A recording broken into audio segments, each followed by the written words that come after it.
Hello dear chess friends, I'm International Master Andrey Ostrovskiy and you're welcome to the next lesson of the series dedicated to the essentials of Queen Endgames. This time we are discussing the features of the bishop pawn, so the pawn on the C or F file, and what is the main difference if compared to other files in the sense of queen's fight against this pawn. So again, we start with the basic pattern. So let's see if it works this time. So queen gets closer, queen b8, queen a7. So one check after another. And well, this typical move, queen c3, attacking the pawn, controlling the square of promotion and also controlling b2 square. King goes to b1, queen goes to b3. And of course, if king blockades the own pawn, well, it will be just the same. So our king simply gets closer, move by move, and gradually we should win. But this bishop pawn makes it possible to occupy the corner square. So king goes to a1, and it appears that c2 pawn is invulnerable.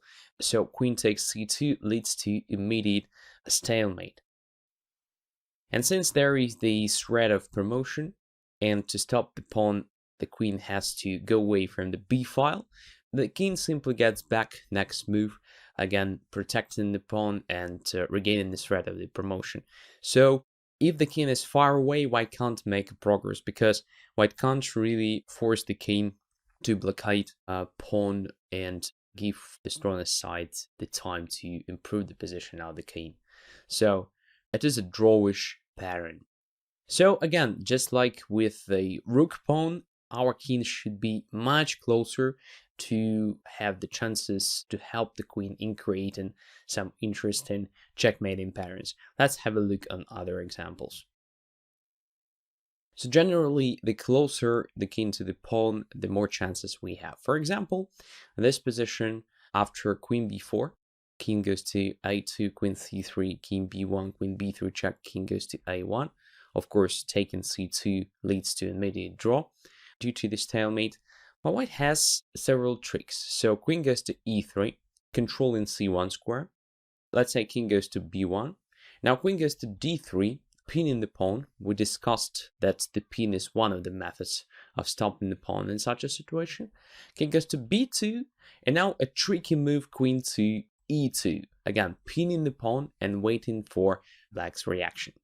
So definitely if king goes to c1, well, it gives white decisive tempo to get closer with the king.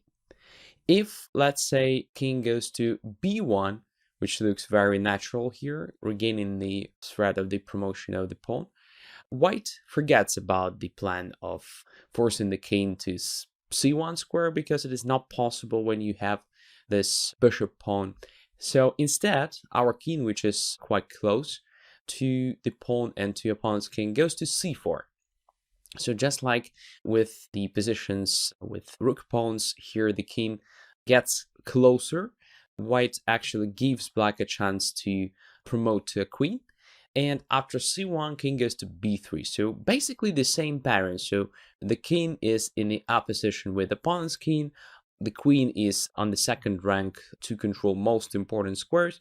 By the way, the most important thing about the position of the queen exactly on e2 here, it is very important to have it on e2, is that d1 square is not possible to occupy with the queen. It could have been a check if queen is not on e2.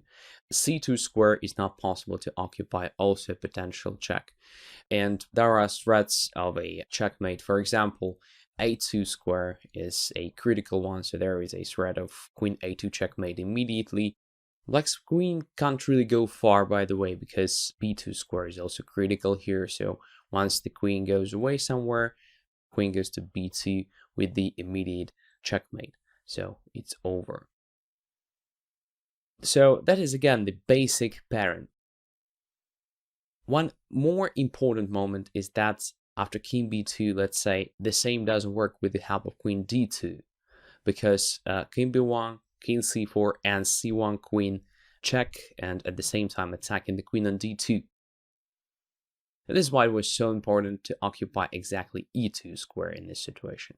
So does it mean that white wins? Well, of course not, because In addition to king c1, king b1, moves that lose the game, black has again the same trick with the stalemate. So king goes to a1 instead.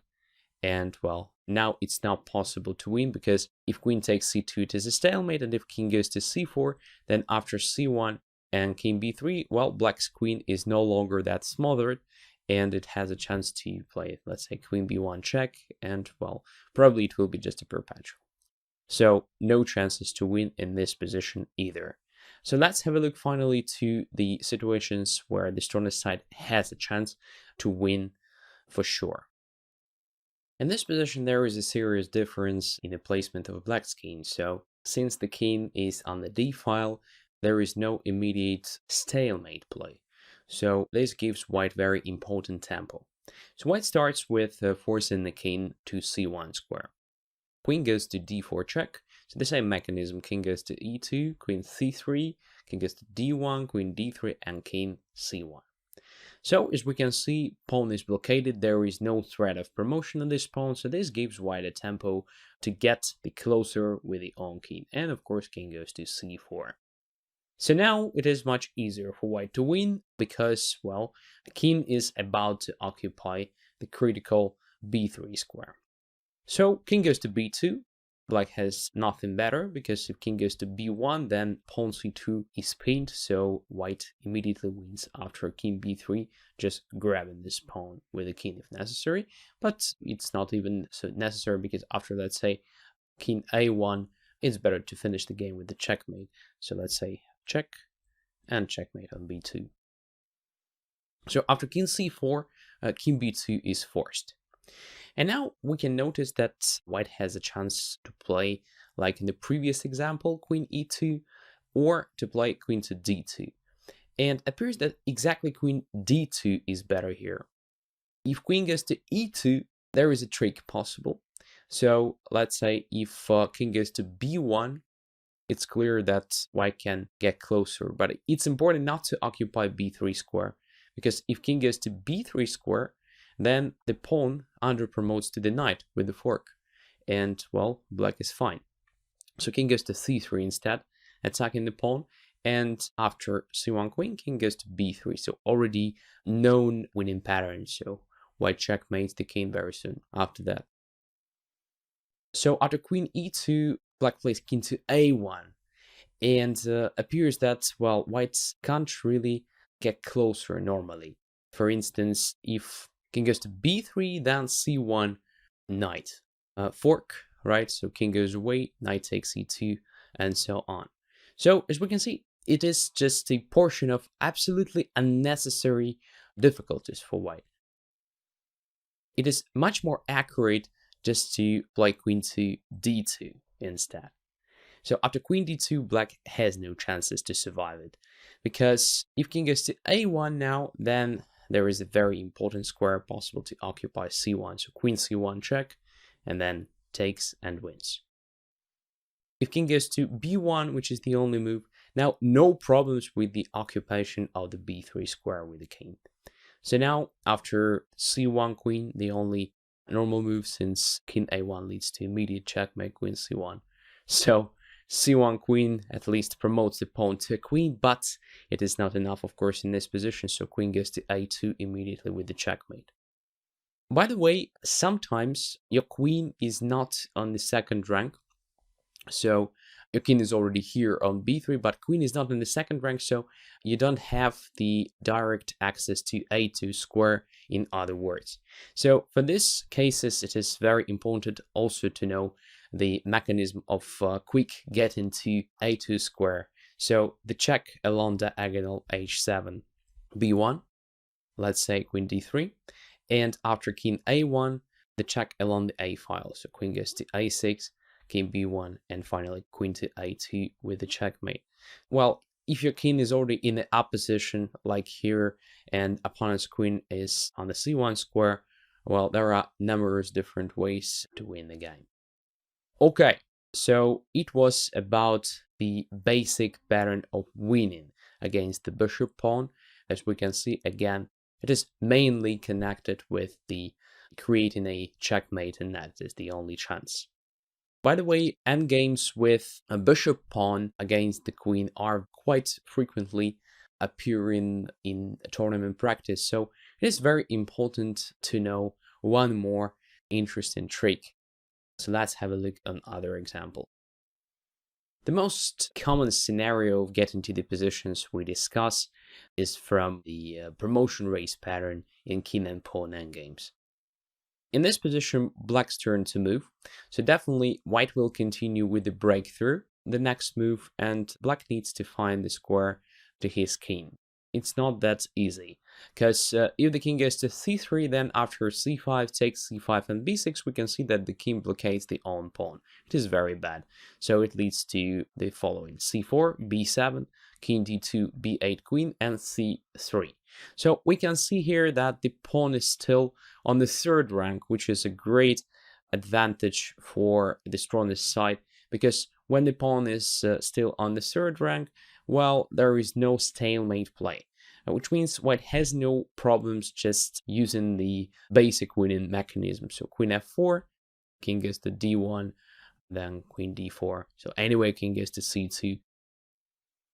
And if after queen f4, king goes away somewhere to d3 or e2, queen simply occupies c1. So king is forced to c2, and then king simply gets closer move by move. So it is very easy to force the king back to blockading their own pawn. Let's say king d1, queen d4, king c2, king f5.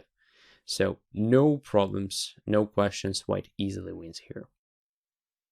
So if king goes to d3 in the initial position, which looks better because here the king doesn't blockade the own pawn, but the problem is that it doesn't control the square of the promotion, and this decides. So white again plays c5, b takes c5, b6, c4, b7, c3, b8 queen, and after c2, queen goes to f4.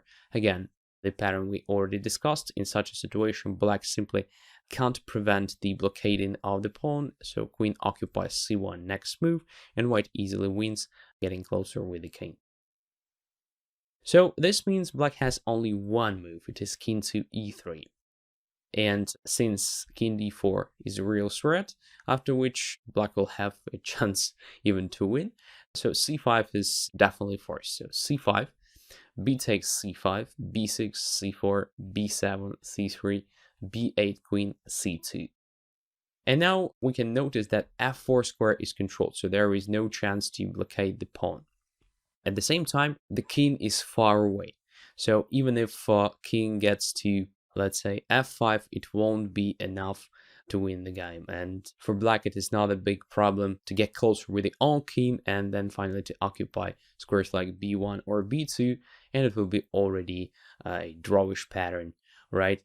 So white needs something to win exactly right now. And we can notice that potentially there might be a skewer along diagonal h6, c1. So here it is very, very important that h6 square is free to occupy, because white has very nice trick. So queen goes to h2.